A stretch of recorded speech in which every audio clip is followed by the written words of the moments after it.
How can we make life really difficult for a surveillance team following us?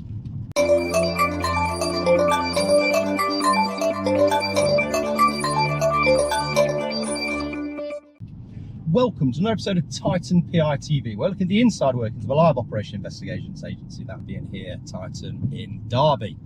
I am your host and Managing Director of Titan Private Investigation Limited, Simon Henson. Welcome and happy rainy Friday. Don't forget, if you prefer to listen to podcasts, you can download Titan PI TV podcast wherever you download your podcasts. So as I alluded to at the intro, today we're going to look at how to make life a little bit more difficult for a surveillance team and make them earn their money. So I'm going to highlight 7 areas. Some are a little bit crude, and therefore the surveillance team would realise it's anti-surveillance and potentially stand down for the day. But even so, it's got that desired effect and makes life very difficult for them. So there's 7 areas. The first area would be unusual route.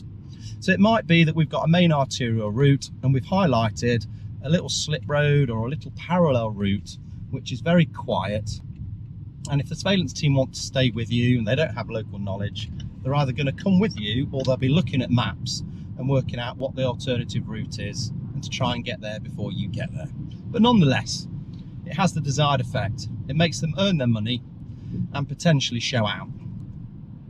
The second area, very crude, would be a roundabout. When you come to a roundabout, don't take the first, second, third or fourth exit, go all the way around it. The surveillance team won't come with you because it's unusual, and you would ping them in the mirrors, causing a compromise. So they will peel off and then have to work very hard to come back to the roundabout to find out which exit you actually took. Crude, but it works. Another one might be a set of traffic lights. You come up to a set of traffic lights, they're on to amber. Amber means stop.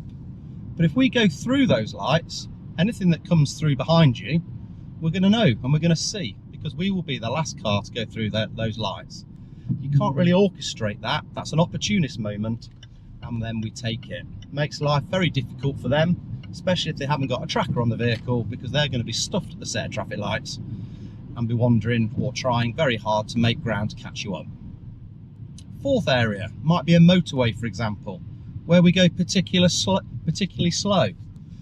Lorries in the UK are limited to 62 miles an hour. If we stay below 62 miles an hour, we will be the slowest vehicle on that motorway or road. Therefore, lorries will be overtaking us, or slow movers will be overtaking us. Anything that doesn't overtake us could be potentially highlighted as a surveillance team. Very crude, but very desirable. It could be that we go to a motorway services. 90% of motorway services have an unnatural exit. So most motorway services, you go in, you go to the services, or you go to fill up with fuel. You then go to the natural exit, which is back onto the motorway in the direction you were travelling. 90% of all motorway services have an unnatural exit, which takes you across to the other bound carriageway, so southbound to northbound or northbound to southbound. Or for example, if it's Trow services in Nottingham between junction 25 and 26, you can go into Trow Village. It's an unnatural exit, not many people do it. Anyone that does could be highlighted as a surveillance team. They might drop you for the day and think it's too risky, or they might come through with you. That's a positive sighting, and if you have another positive sight in that vehicle, whilst you're doing any of these methods, then you've got a confirmed surveillance on you. Makes life very difficult for them. Car parks. I would choose a car park with multiple exits. An open air car park, an underground car park, a multi-storey car park. And I would park up and I'd always use the exit which I didn't enter via. If the team are not professional and they haven't put a professional plot on, so a sterile area around that car park, and they haven't highlighted 2 exits, then potentially you're going to escape them, and that's going to be a loss for the day. So I would always go for the secondary exit if there's more than one exit, and it wouldn't be the exit that I entered via. And the last one I want to highlight, very crude again, stopping a lay-by. The team will have to either stop in the lay-by behind you, which isn't really an option because that's going to cause a compromise or certainly be a positive sighting. And if you have a secondary one, you've then confirmed a surveillance team. So they're going to drive past, and then probably one of them's going to drive back, so they've got the straight on and reverse. So if you go in the direction you were travelling in, you come to one of the vehicles, and if you spin it, you come to one of the others.